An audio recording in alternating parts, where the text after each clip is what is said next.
everybody, we made it to the end of 2017, and our prize is for me to tell you my favorite and least favorite books. In this video, I'm going to be looking back on my reading in 2017, and I'm going to be telling you my new favorite author, my prettiest book, my new favorite genre, my least favorite book, and my favorite books of the year. Before I begin, I always start these videos by giving you a little highlight reel. So let's go back and look through 2017 at my bookish, YouTube-ish highlights. First up, and maybe most excitingly, I got to work with John Green and the team of Turtles All the Way Down, and I did, in fact, get my name right there in the acknowledgements. I got to visit some really exciting places, including new amazing bookshops like the Last Bookstore in LA and Daunt Books in London. I got to go to Edinburgh,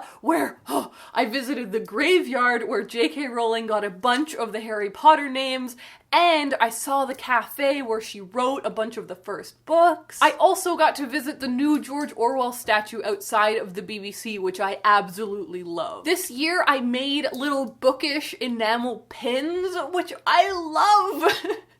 And I also launched Books Unbound podcast, which is a new bookish podcast. I got to be on the BookTube panels at VidCon and at Summer in the City, but I also got to be on a different panel for people who review stuff on YouTube at VidCon, which was really cool for me because I've only ever been on BookTube stuff. I also premiered a poem at Buffer Festival this year in Toronto, which was really great. Because of those events and because of traveling, I got to meet up with a bunch of my bookish friends, which is such a highlight for me every single year. And finally, this year in September, I started my master's in English literature. So with those highlights in mind, let us look at the actual books that I read this year. I'm so excited. I love reviewing them. Yes. So beginning with a few statistics. This year I read 28 books. The shortest book I read was An Attempt at Exhausting a Place in Paris by Georges Perec, which was 54 pages. And the longest book I read was Radio Silence by Alice Oseman, which is 496 pages. Very different. My prettiest book of the year, just hands down, honestly. Like, I scrolled through my list, and there's some pretty books, but nothing beats this. It's We Are Okay by Nina LaCour. I can't get over its beauty. I look at it, and it activates something in me that art I love does. The palette, the wistfulness, the mysteriousness, I think it's beautiful. Next up, let's talk about my favorite author. It is Stephen King. I read On Writing this year, absolutely adored it. For me, he's one of my new favorite authors because I look up to him as a writer. I want to be like Stephen King. After reading this book and watching a million of his interviews and talks and speeches, I just respect him so much. I think he's so awesome. I'm really looking forward to actually trying to read some of his fiction because I've never read his fiction before, and that's going to be a goal of mine for sure in 2018 because I read this quite late in the year. So I'm gonna, I think, start with some of his short stories? I don't know. The only thing I own by him is Carrie. And I just don't feel like starting the year off with Carrie. Next up, this year I'm introducing a new category into the awards show. What the hell? I invented the awards show. I can change them if I want. I want to talk about my new favorite genre. Oftentimes in a year, don't you find that you just fall in love with a genre or a topic or something? I want to be allowed to look back in a year and realize, I really fell in love with X this year. I don't know why, and maybe it'll continue next year, maybe it won't, but this year was the year of Frida Kahlo books. So it all started one fateful night when I was bored out of my mind, and I ended up, literally don't know how, on Frida Kahlo's Wikipedia page. I read the entirety of the Wikipedia page, and I was like, I want to know more about her. I guess I should buy a biography? I've never read a biography before. So I went and I found this one, and I absolutely love it because it has a lot of photographs and scans of her art, and I now have these other two books to read. This is one of her journals, and this is a biography graphic novel version of her life. So in 2018, I'm going to continue my fascination with Frida Kahlo and just keep enjoying the magical, depressing world of Frida. Okay, next up is my most disappointing read. No one wants this, okay? No one wants to read a book that disappoints them or lets them down. But every once in a while, something hits you hard and disappoints you. So this year's disappointing read, I say with a heavy heart, it is The Psychopath Test by Jon Ronson. Now, if you recall my video last year where I stated my favorite books of the year had a book by Jon Ronson. He was one of my favorite books last year. Well, author who wrote one of my favorite books last year. I adored So You've Been Publicly Shamed. And so this year, literally this was the first book I read in 2017. I just found it really boring, quite repetitive, and quite meandering. Like, it didn't really feel like it had a purpose, and like I didn't really know what I was reading. So I was really disappointed by this, but honestly, I'll keep trying because that one book by Jon Ronson was so good. Alright, it's the moment we've all been waiting for, before the sun swallows me. Don't think I haven't noticed it slowly sinking across my body. It is time for my top 5 favorite books of the year. I just want to name my favorite books. It could have been 3, it could have been 7. It just so happened to be 5. So number 5 goes to Moon Cop by Tom Gauld. I read this graphic novel, which is about this little cop who's on the moon and he's very lonely, and I really enjoyed it. I really liked it. But what has made it one of my favorite books is that I can't stop thinking about it. I think it's really poetic. I think it's really melancholy and lovely. And I just, throughout the year after reading it, I kept thinking about it. And so when I was compiling this list, it had to be on here. Spot number 4 goes to Birds Art Life Death by Keo McClear. Yeah, this odd little book is about a woman who's an artist who's having a really tough time and decides to spend a year bird watching.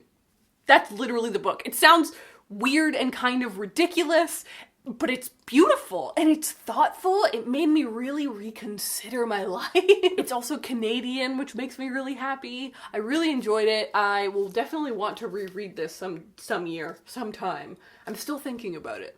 Number 3 is a book you've already seen. It is Frida Kahlo's biography. I won't go too much more into it, but basically, I really loved this biography. It's really quite short, but it packs everything you need to know in. If you wanted to, you could now go forth and find an even more detailed biography, but this is what you need to know about her. And the collection of photographs in here is fantastic. So I really, really loved this. I also think it's so beautiful and kind of made an emotional bond with this book. It just felt like a friend, a buddy. It might be weird, maybe, but I really love this book. Now, number 2 on our list. We're getting up here. This is huge. Stephen King's On Writing. I already mentioned it, but it had to come back. This book was phenomenal. I can't wait to reread it. I think that's, for me, personally, the sign of when a book is a new favorite. I'm reading a book and I haven't even finished it yet. I haven't got to the end. I might even still be at the beginning, but I'm already excited to reread it. I know that what I've read so far and where the book is going is meaning so much to me that I want to reread it already, and I haven't even finished it yet. And I felt that immensely with this book, and I know I'm going to reread it a million times in my life because it's just so good. This book is about writing and about the love of writing, the love of not being pretentious in your writing. I adored it. If you are interested in writing, or really any creativity, it doesn't have to be writing necessarily, I really think this can be applied to anyone, you gotta pick this up. God, it's good. Now, before we get to number 1, I have an honorable mention because this book isn't one of my personal favorites, but it's one of the best books I read this year and it means a lot to me. Hear me out. It is Turtles All the Way Down by John Green. This is the first time my name is published in a real book. This is just a huge deal to me. I'm going to cherish this book forever. It has a personal signature to me from John Green. It's like, it just means a lot to me. So even though the content isn't necessarily what means a lot to me, the book really does. And finally, we made it. We're here. My God, we're here. my favorite book of 2017. Oh my god, what's it gonna be? What's it gonna be? What's it gonna be? Boom! It is what I talk about when I talk about running, a memoir by Haruki Murakami. Hold on, don't click off. I know that this sounds like the randomest, weirdest book you've ever heard of. I can respect that. This is a memoir by an author about how much he loves running. It is, however, also one of the best books I've ever read. It's really short, which is important to me. I love short books. They just really click with my brain. But how do I say this? I don't care about running. Like, I actually hate running. I don't like running. That doesn't matter. Irrelevant to this book. I love this book because of two reasons. First, the writing. I think that Haruki Murakami is a fantastic writer. It's not poetic necessarily, it's just so clear and concise and straightforward. And I love simplicity and clarity in writing. That to me is beautiful. But secondly, the themes of this book about choosing your passions and just going after them with all you have. Just completely disregarding what everyone else thinks and doing what's important to you.